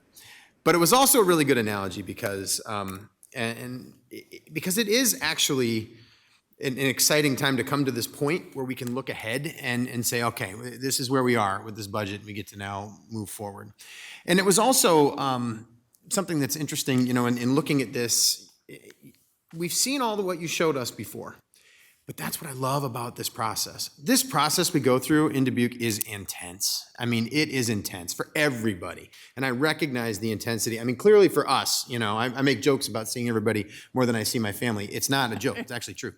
And then, but for you all in the city departments, you work really, really hard to put this together for the whole year because it's that important. And you recognize the importance of this work.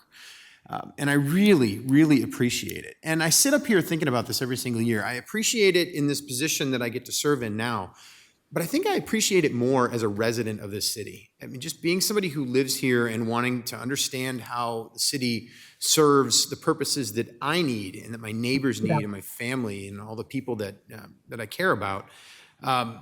It shows us that every single year. We get to see that. And it is such a wonderful opportunity to be able to go through that and have so many opportunities for community input. I mean, so many opportunities. And we got quite a bit this year. It was actually a really good process to be able to hear from people about what they need and what they're looking for from their elected officials, but then the people that are there to serve them as public servants too.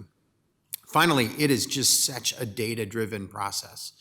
We are getting better at the data-driven processes of this, looking at what is actually happening. What is the information tell us that is actually going on? What is the truth of the matter so that we can actually point towards real and true solutions to the problems that we face? I can't stress enough how important that is and how unique it still is.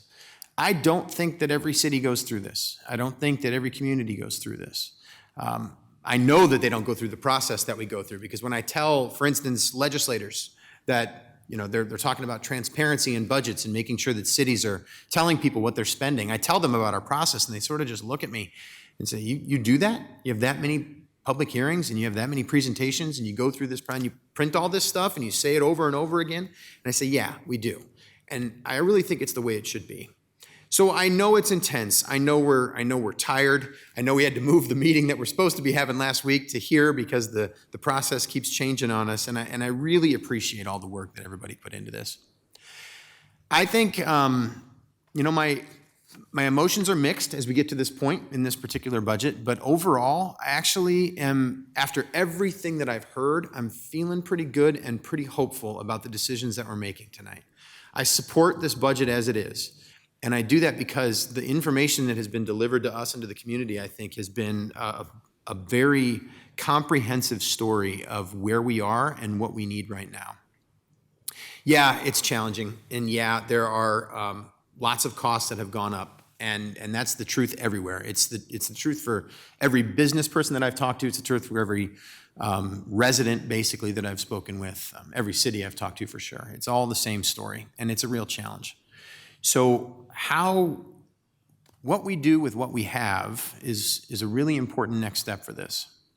And what I want to mention a couple of themes that I heard that I think really stuck out to me in the presentations that we heard in going through this budget process. And I was actually a little bit surprised to hear this, because one of the themes is that we have really already made some pretty great progress over the last few years because of the work that has been done by the city departments.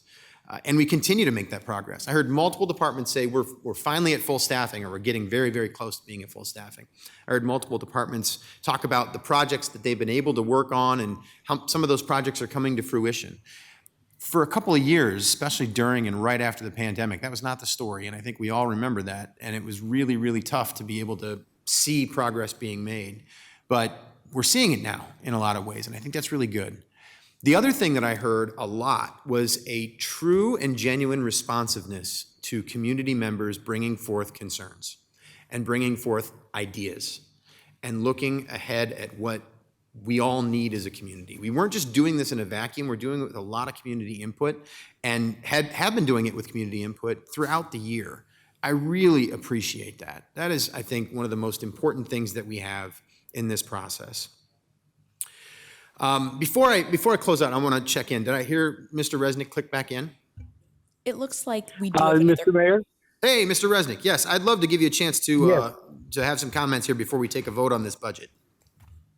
Well, I appreciate that, Mr. Mayor. I wanted to let you know that for all the years of my service, this is the tightest budget that I've seen come before us. And in my opinion, there are two main reasons for the rate hike.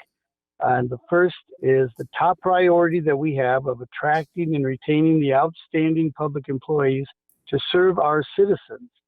The second reason is the hiring of the 2 new fire department employees, which was highly recommended following a very thorough 5-year process to achieve that international accreditation for our fire department. I think it was Commission of the Fire Accreditation International. I think those are both worthy activities which will improve the lives of all our Dubuque citizens. I appreciate the hard look that every potential expense got from our management staff. So I appreciate that very much. And after much consideration, I will support the budget. Thank you, Mr. Mayor. Thank you, Mr. Resnick. Well, just to close out, I think aside from, well, I want to say a couple of things. First, I want to, if I haven't said it enough already, I want to say thank you to everybody who was involved in this process. It was, as I said, it was very intense, but it was a really comprehensive one. And I want to say thank you to everybody, not just the staff, but also to everybody who showed up to speak about the needs that they had. And I want to specifically thank you all as a city council. I brag about you a lot, and I don't know if you know that, but you know, I talk to, one of the things I love about this position is you get to talk to a lot of people from across the country, and you hear some of the things they say about the challenges that they have as city councils and the work that they do. I feel incredibly fortunate to work with you all. You are consummate professionals in the process that we go through here, and it really is, I think, a major benefit to this community that you are serving at this time. It's not normal. What we have right now is not the norm right now. The norm right now is people yelling at each other and being at each other's throats and making the process really difficult. I sincerely appreciate you all and the work that you do. And Mike and Corey and Krenna and Adrian, I'm putting you in that too.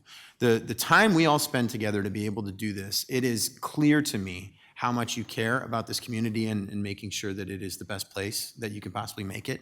And I really do appreciate that. And I think we all do. It's really important that we have this work to do together, and we're doing it pretty well, I think. All of us together are doing it pretty well.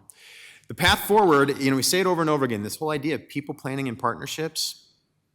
The partnerships are the number one thing that matter right now. I mentioned all the animosity that we're seeing lately. The more we can create partnerships with each other within our own community, the more we're going to be able to get done. And then take those partnerships that we're working on together and go to Des Moines and create those partnerships there and say, as much of a united front as we can possibly be, this is what we need as a community. And then take it even further and go to Washington and talk to our federal legislators there. We do a lot of that very well, but it takes continual work. So I hope that we can all rededicate ourselves to that, because the partnerships are hard. They come with a lot of emotion and a lot of interpersonal conflict, and it's challenging, but we can do it pretty well. So I hope that we can continue to do that together. And these things that we talked about that we still have needs for, I hope that we can sit down at a table and work together on them, because it's just so much more effective to be able to work together than to try to create an us against them mentality in the process. I already mentioned the planning piece of it. I think we're getting really good at working with data, and we have to keep going on that route. I think it's working really well, because it is all about the people who live here and making sure that we're creating the best possible place that we can for them. So with that, I know that we are tired, and we are going to now move on and take a vote on this, and then you're going to hear a bunch of motioning and seconding after we do the public input to make it through a lot of action items, and trust me, we've already talked about them a lot. So the lack of discussion you may hear, don't be alarmed. It's just the continuation of the process here. So our motion currently on the table is to receive and file and adopt the resolutions to pass this budget. The motion is made by Farber, second by Wethel. So Adrian, would you call the roll, please? Wethel. Aye. Farber. Aye. Resnick. Aye. Kavanaugh. Aye. Jones. Aye. Roussel. Aye. Sprank. Aye. That motion passes 7-0. Next is public input. At this time, anyone participating in the meeting may address the City Council on the action items on the agenda or on matters under the control of the City Council. For all in-person attendees, please approach the podium and state your name and address when the mayor asks if there is any in-person input. For all remote attendees, please enter your name and address in the chat function or state your name and address over the phone when the mayor asks if there is any virtual input. If more than one participant would like to speak, then city staff will determine the speaking order of the participants. Individual remarks are limited to 5 minutes, and the overall public input period is limited to 30 minutes. Under the Iowa Open Meetings Law, the City Council can take no formal action on comments given during public input or that do not relate to the action items on the agenda. Thank you, Adrian. Do we have any further public input this evening? I don't see any here. Anything virtually? No. Thank you, Corey. No input. Nothing further from the city clerk's office? We've already gone once, twice, maybe 5 or 6 times. I think we're good. Moving on to action items, please. Action item number 1 is fiscal year 2025 Planning Services Department increased fees. Mr. Mayor. Mr. Jones. First, let me point out, all 6 of these action items are just enabling details for the budget that we just passed. So that's why they go fast, fast, fast. So I'm going to move that we receive and file the documentation and adopt the resolution. Second. Motion by Jones and a second by Wethel. Mike, do you have any comments on any of these, or do we just kind of move through them? I think I just gave you an hour presentation on all of them, so no, I don't have any. You don't have any more PowerPoints or anything like that for any of these? Okay, perfect, wonderful. So we can move along on each one. So do we have any discussion or questions? Okay. Motion is to receive and file, adopt the resolution. Adrian, would you call the roll, please? Wethel. Aye. Farber. Aye. Resnick. Aye. Kavanaugh. Aye. Jones. Aye. Aye. Yes, Councilmember Resnick, we did get that vote. Thank you. Roussel. Aye. Sprank. Aye. That motion passes 7-0. Action item number 2 is establishing water rates under City of Dubuque Code of Ordinances for fiscal year 2025. Mr. Mayor. Mr. Jones. Move to receive and file the communications and further move that the requirement that both proposed ordinances be considered and voted on for passage at 2 council meetings prior to the meeting in which they're finally to be passed be suspended.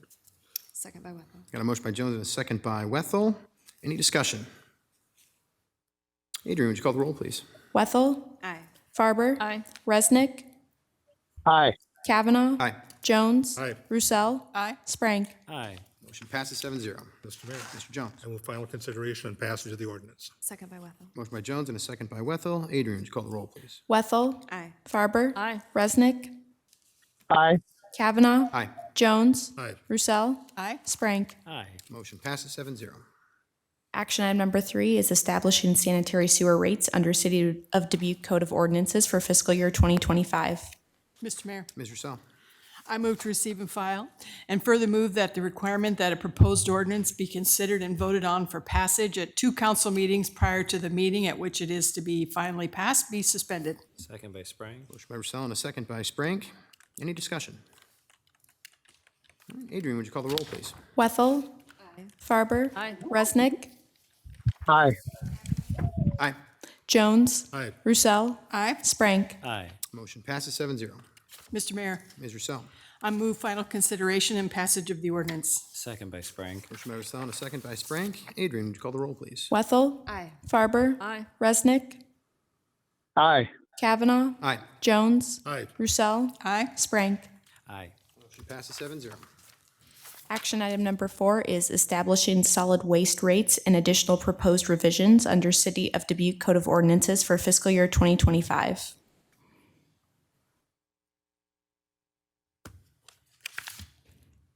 Mr. Mayor, Ms. Roussel. I move to receive and file, and further move that the requirement that a proposed ordinance be considered and voted on for passage at 2 council meetings prior to the meeting at which it is to be finally passed be suspended. Second. Motion by Roussel and a second by Wethel. Any discussion? Adrian, would you call the roll, please? Wethel. Aye. Farber. Resnick.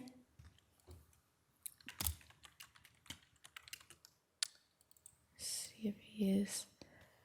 Try one more time. Councilmember Resnick, are you still with us? Aye. Thank you. Kavanaugh. Aye. Jones. Aye. Roussel. Aye. Aye. Sprank. Aye. That motion passes 7-0. Mr. Mayor, Ms. Roussel. I move final consideration and passage of the ordinance. Second. Got a motion by Roussel and a second by Wethel. Adrian, would you call the roll, please? Wethel. Aye. Farber. Aye. Resnick. Aye. Thank you. Kavanaugh. Aye. Jones. Aye. Roussel. Aye. Sprank. Aye. Motion passes 7-0. Action item number 5 is establishing stormwater management utility fee rates under City of Dubuque Code of Ordinances for fiscal year 2025. Mr. Mayor, Mr. Jones. I move to receive and file the communications and further move that the requirement that a proposed ordinance be considered and voted on for passage at 2 council meetings prior to the meeting at which it is to be finally passed be suspended. Second by Farber. Motion by Jones and a second by Farber. Any discussion? Adrian, would you call the roll, please? Wethel. Aye. Farber. Aye. Resnick. Aye. Kavanaugh. Aye. Jones. Aye. Roussel. Aye. Sprank. Aye. Motion passes 7-0. Mr. Mayor, Mr. I Jones. move final consideration and passage of the ordinance. Second by Farber. Motion by Jones and a second by Farber. Adrian, would you call the roll, please? Wethel. Aye. Farber. Aye. Resnick. Aye. Kavanaugh. Aye. Jones. Aye. Roussel. Aye. Sprank. Aye. Motion passes 7-0. Action item number 6 is 5-year street construction program for fiscal years 2025 through 2029. Mr. Mayor, Mr. Sprank. I motion that we receive and file and adopt the resolution. Second by Wethel. Motion by Sprank and a second by Wethel. Any discussion? Adrian, would you call the roll, please? Wethel. Aye. Farber. Aye. Resnick. Aye. Kavanaugh. Aye. Jones. Aye. Roussel. Aye. Sprank. Aye. Motion passes 7-0. Next are council member reports. Take a breath. Any reports? Yes, Ms. Wethel. I just want to acknowledge, last week was the 100th anniversary of a day in which 3 physicians in the city of Dubuque decided that 3 minds were better than 1 and established what was now 100 years later medical associates clinics. So I'm excited. We're going to have a big celebration on Friday in which Mayor Kavanaugh is coming to help celebrate, but grateful for, as I've spoken in our city, we have had leaders with such forethought to care for our community and our people. And 100 years later, I'm so proud to be part of it, but proud of our community for it. Thanks. Thank you. Mr. Jones. Last Wednesday, I got to spend some time with my old crew. The Firefighters Association kindly invited me as a retiree to come to the annual retirees dinner. And it was neat how cohesive that department has become and I think will remain. It would probably not have happened during my years of service at the fire department to ask the fire chief to speak at a union event like that. But Chief Amy spoke very eloquently about the goals and hopes that she has and the department has. And the firefighters spoke pretty eloquently about how happy they were with that. And they particularly made a lot of comments about the negotiation process that they just experienced that was different than any they'd ever experienced before. And all of it very positive about Shelley's style and the city's positions and the collaborative effort to reach the end point, which they finally did. Also want to talk about Thursday. I went to an interesting ribbon cutting. There was a calendar fumble, so the chamber showed up at the last minute. We didn't have any red coats, but there was a kid in a red sweater. But the Fountain of Youth has opened in partnership with Hillcrest a program called iCare, which provides housing for people transitioning from incarceration to real life. And it's pretty upbeat and pretty neat. And one of the better ribbon cuttings I was ever at. And as I told the chamber folks, I said, hey, it's not how you screw up, it's how you recover. they recovered beautifully. It was a nice thing. And Mike Sullivan, if you wrote that eloquent speech in the car on the way up there, my hat is off to you. I suspect it was ready beforehand because it was really good. So thank you very much. Thank you. Mr. Mayor, I had the opportunity to attend the University of Dubuque annual board meeting, and once again, they are looking forward to graduating over 300 students in a week or so, and a wide variety of disciplines, including 125 aviation students, among others, and the PA program as well as the nursing program are up there in the top with graduates, and they all get their certificates when they do apply for that and sit for the test. And then I also attended the one-year anniversary of Med1, which is the pharmacy affiliate, if you will, the pharmacy third-party provider by the Hardig family. And that was extremely well attended, and they have over 100, almost 150 people, not only in Dubuque, but also around the region here. So it was just a really nice celebration for them. Thank you. Yep. I don't know how we did all this stuff. We were pretty busy last week. Yeah, Mr. Spring. Thank you, Mr. Mayor. Saturday, I stopped by the MFC. They had a lovely event called Celebrate Africa, and over 300 people showed up. And as usual, when I show up at events, I ask what to do, and I get voluntold what to do. So I was voluntold to help serve food, and the city manager was right there next to me the whole time. And you got pretty good at cleaning the stove that I don't know why they told you to do that, but. Well, I have to interrupt you. I bought them $21 worth of cleaning supplies today, and I gave it to Antonio, because I said, next time I clean the dishes and stove, I'd like some cleaning supplies. But it was a lovely event, so thank you. Needs to be cleaned to Mike's specifications, so, yes. Well, the only thing I have briefly is that took a really fast trip to Cedar Rapids last week for a 15-minute presentation in front of the Iowa Department of Transportation Commission. And I wasn't the only one from Dubuque there. We had multiple people in this room there from staff. We had multiple people from Terry Goodman was sitting next to me, Molly Grover, Dubuque Chamber of Commerce. We had support partnerships from a lot of different people to talk about one of those major projects that you mentioned, Mike.